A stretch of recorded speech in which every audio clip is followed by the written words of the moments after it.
Hello everyone, welcome to this week's Astrology News Report, presenting an alternate view of world events as seen through the lens of Vedic astrology. I'm Ron Berger. Today is April 27th, 2025. In this report, we'll be taking a look at what's coming up in the zodiac for May 2025. But before we begin, an important message. The weekly videos on this channel are available to people who donate to the channel. You are watching the once-a-month free public video. If you would like to have access to the upcoming month's weekly reports, stick around for the link at the end of this video to make your donation. Thanks. There are two very significant changes in the zodiac during May, which will have a major impact on the astrology energy setup for many months to come. The first of these happens in the middle of the month. Jupiter will be changing signs, leaving sidereal Taurus, where it has been since the beginning of May last year, and entering sidereal Gemini. Jupiter is the good guy in Vedic astrology. It's the planet of optimism, opportunity, prosperity, increase, truth and wisdom, as well as law and justice. Wherever Jupiter is in the zodiac, or transiting in your natal chart, things tend to work out better. A planet has to manifest its qualities within the parameters dictated by the sign it is occupying.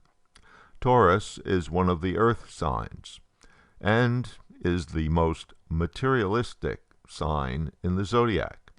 Taurus is focused on wealth. While in Taurus for the past year, Jupiter has been able to manifest its signification of prosperity and wealth. For instance, Jupiter transiting in Taurus boosted the stock market by over 20% during 2024. And now we all get to experience Jupiter in Gemini for the next 12 months. Gemini is one of the air signs. Air signs are based on the intellect.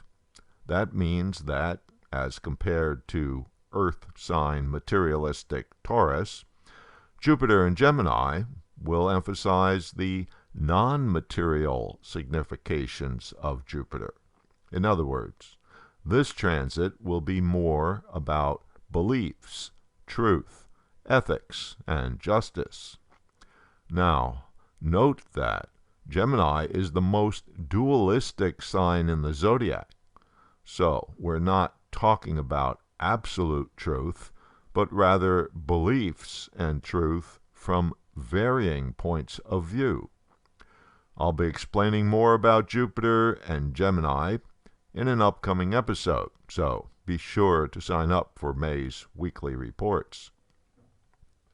The nodes of the moon, called Rahu and Ketu in Vedic astrology, will change signs at the end of May.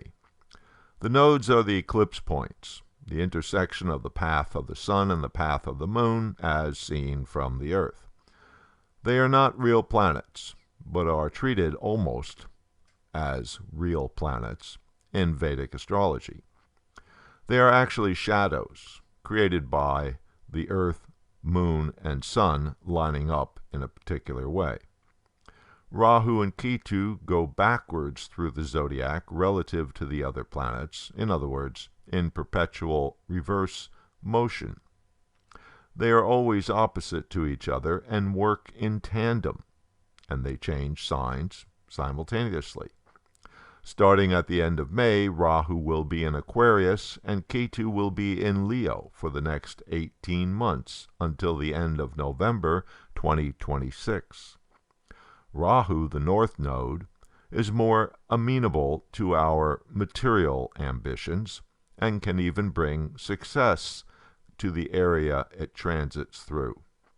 Ketu is more destructive, representing past karma and the energy of dissolution, and therefore more problematic for the material plane. Interestingly, in the Vedic astrology chart of the USA, Ketu transiting in Virgo puts the significator of past karma, change, dissolution, and chaos in the 10th house of the chart. The 10th house of a nation's chart represents the ruler, which in this case is the president and those in leadership positions. And certainly there has been lots of disruption and chaos in the leadership of the USA during last year, and especially more recently.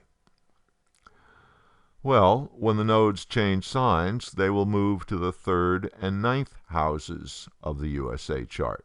In other words, Ketu, significator of disruption, dissolution, and chaos, will move to the 9th house, which, for a country's chart, represents such things as the Justice Department, courts, and judges.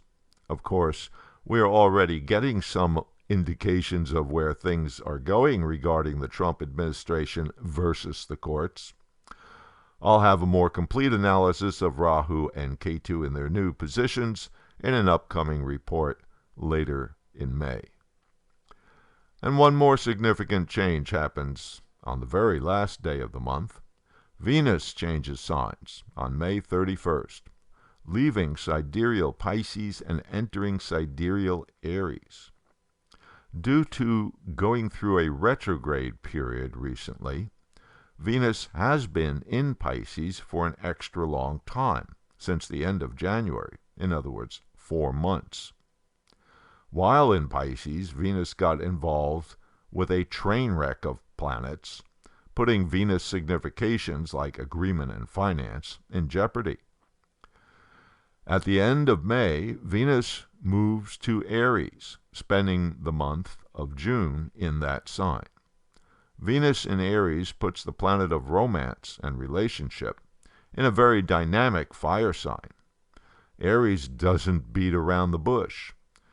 Venus in Aries is very proactive for Venus significations. So, it is likely that there will be a lot of negotiations and potentially deals when Venus moves into Aries. Okay, so there's a brief look at planetary patterns for May 2025, and here's a description of what's coming up in May's weekly videos. May 4th, Saturn conjunct Neptune in Pisces, which sets the stage for particular energy for summer 2025. May 11th, Jupiter's transit in Gemini, and the analysis for each rising sign chart. May 18th, planetary patterns and their effects on world events and politics. May 25th, Rahu in Aquarius and Ketu in Leo, and the effects for each rising sign for the new positions of the nodes. You'll not want to miss out on all these great upcoming videos, so if you would like to have access to May's weekly reports, donate $20 by clicking on or touching the donation card you see at the end of this video, which will take you to the donation page. And if $20 for a month is too much for you, you can donate $10. The link to each week's report will be sent to you via your email. Here's the link. Just click or touch the card, which will take you to the donation page. And if the card does not appear or doesn't work, you can find the link in the comment section below. Thank you, and until next week.